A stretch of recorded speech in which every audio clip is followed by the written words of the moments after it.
Once upon a time, there was a little girl who grew up to star in so many different stories for people.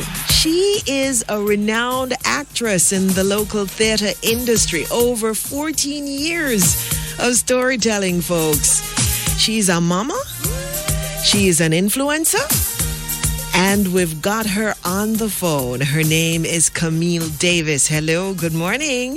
Hi, good morning, Miss Paula-Anne. How are you? I am fine. How do you do? I am well, thank you. I just love your voice, by the way. There are enough things about you that I love, and we're now going to dive into all of them. Thank you. Now, Camille Davis, folks, let's get this right. Camille. Thank you so much. Because there are two with different spellings. Yes. And when persons are asking you, well, which one are you? How do you differentiate? Apart from the spelling, let's say they can't see the spelling. I say to them, if I should do what the other one does, you'll immediately recognize that, okay, that's not I'm not the singer. Folks, you should have seen her on IG with the microphone in front of her. Oh my gosh. And I'm going to surprise you too, Paula, one day. I'm going to surprise you. Watch. Well, I don't know if anybody was surprised. How about Westmoreland? What's the name of that place you grew up? Ketto? Yeah, I get the pronunciation all the time. It's actually Ketto. Ketto, Westmoreland. Yes. Ketto. Before you, I never hear about Ketto. Where is it? I know. It's not quite on the map.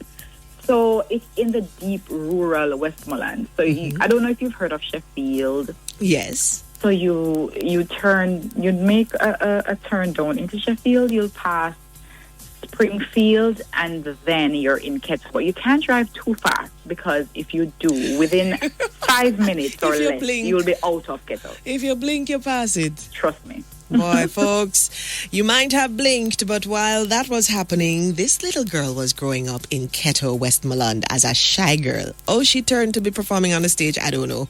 What do you remember about those days in Ketto? I remember just laughter.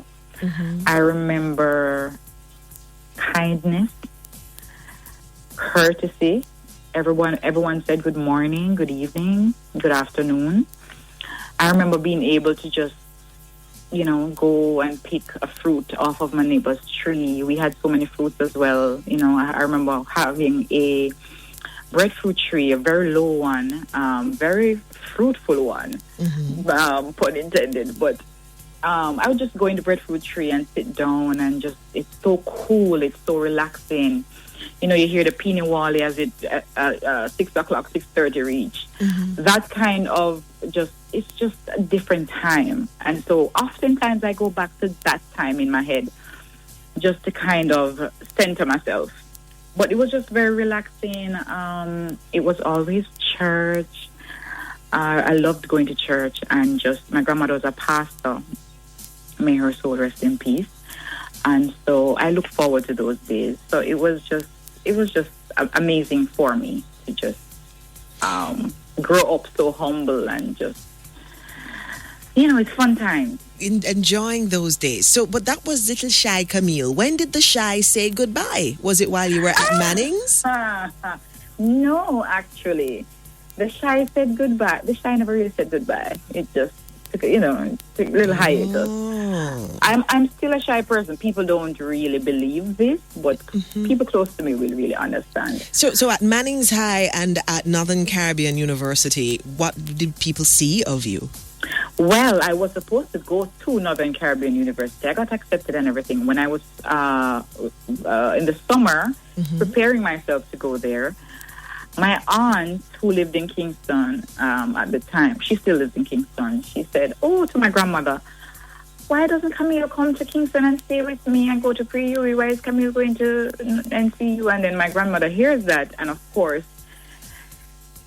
the option of sending your grandchild off to a boarding school versus having her in a family house would be the latter.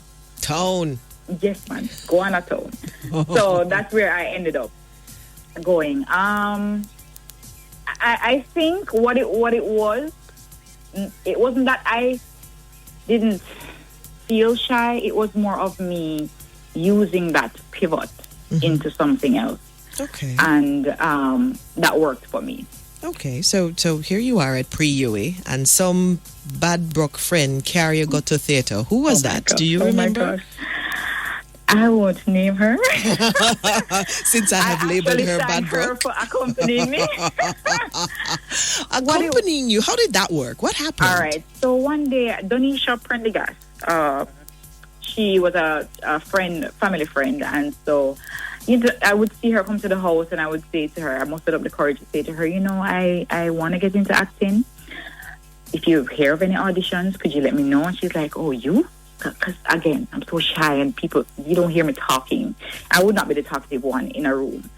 And so I said, yeah, I'd love to. If you hear of anything, let me know. One day she came to me, and she's like, oh, I hear that Center Stage is having an audition, but I don't know the exact date, but you can look in the newspaper. So I did. It was actually the next day. And so that bad broke friend, my friend, I spoke to her and I asked her to accompany me, and she did. And that day changed my life. I went there and I met Glenn Titus Campbell. I saw these people that I saw growing up, on TV. And I was just completely, I was nervous, I was excited, and I auditioned with Glenn. And I remember the scene required me to be emotional, and I actually cried. Bop, bop. Like I put everything in it. It wasn't like just a cliche thing. I think they were blown away because, Glenn and I think Patrick Brown was there, and Mr. Nairn, may his soul rest in peace. He was there, and I remember they said to me after, where have you been? Like, in Ketto. In Ketto. So it was amazing for me, and that was the beginning. I love that beginning. So talk us through the titles that you have explored. I remember seeing you in Breadfruit. Oh, wow. Breadfruit Kingdom. But before Breadfruit Kingdom, come, let's hear them. Which one first? All right. So I started with my debut commercial play was called Woody's Last Stand. That was with Glenn Titus Campbell, Dion Silvera, Donisha Prendergast, Maylin Walton, Cherie McDonald Ross, I alternated with. So that was amazing. Then I went on to Class of 73 with Oliver Samuels. That was my first time acting with him. And to this day, people love that show. It's still one of my favorites. I did Vibes. Oh, I did Vibes before Class of 73. So Vibes was my commercial debut. That's when I think Jamaica started to pay attention to me. Who is this girl? You're in Love Games too and Ladies of the Night, don't? Love Games, Ladies of the Night, yes. It's over 26 productions, I think. Okay, that's a whole heap. Yes. I don't want to take up all of your time. Which ones were landmark for you? For me, the initial one for me was Vibes. That was my first lead role. And that gave me the opportunity that I needed to prove myself. Lovely.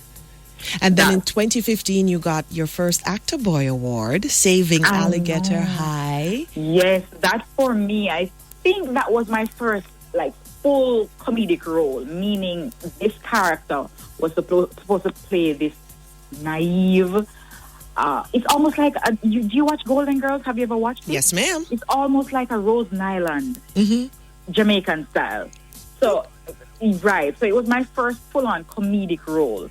And it really meant a lot to me. So for me to be recognized and to get an Actor Boy for that definitely was a staple for me. You've jumped off the stage, the Jamaican stage. You've done voiceovers. Tell us some of the things we might have seen.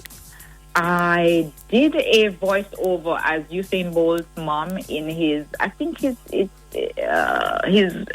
a boy who learned to fly. Yes, I remember that. Yes, it was his curtain call on his career, and they wanted to, make a big thing out of it. It was awesome. So I played his mom in that. I've done a lot of voiceovers over the years, but ads. And ads, yes. So people would have seen you for cheese. Yes, Sunshine. Yes. All right. Cheese Puff just recently did that. I voiced something 2 days ago for MD Link. So that's pretty awesome. That's coming out next week. And you're in the shopping cart with Sampars. I can't say in bed. Yes. What's with you and Sampars? I am their brand ambassador. Okay. So that's amazing. That partnership started last year. And it really started as me being just an influencer. They approached me on that level. And then based on the impact that the sales had within a video being posted, you know, they called and they were like, we don't have hands to answer phones and take, you know, shopping list.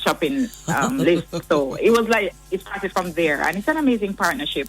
That's working clearly, well. with COVID, you know, you're restricted a certain way, but big things in the making. I don't think anything restricts you. I mean, you've done King of the Dance Hall, you've done Mango Wars. You're going to do more film? I want to. Do you know Paula-Anne? That is my first love, but I was thrown into theater. Okay. So I've always wanted to do film, but I somehow was thrown into theater, which I think is deliberate. No, we like you in theater. I think it's deliberate because having gone through so many years of it, it's such an amazing experience, and I feel like if you can conquer theater, then I'm not saying that film isn't hard because it's different. Theater is bigger and film is smaller. But if you have been able to somehow do theater and do it well, you can do anything. You can do anything. Jamaican audience especially.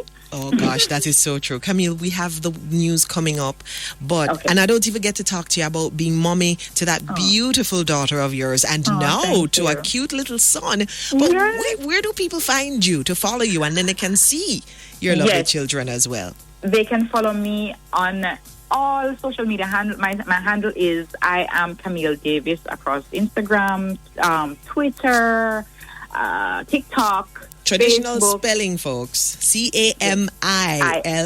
Yes, that's it. Thank you. I am Camille Davis. You are, and you've declared it to the world, and we love that declaration, and we love watching you. Wishing you all the best, Camille. Thank you so much. Thank you for having me. Our pleasure. All right. Bye. Bye. Camille Davis with us inside the guest room.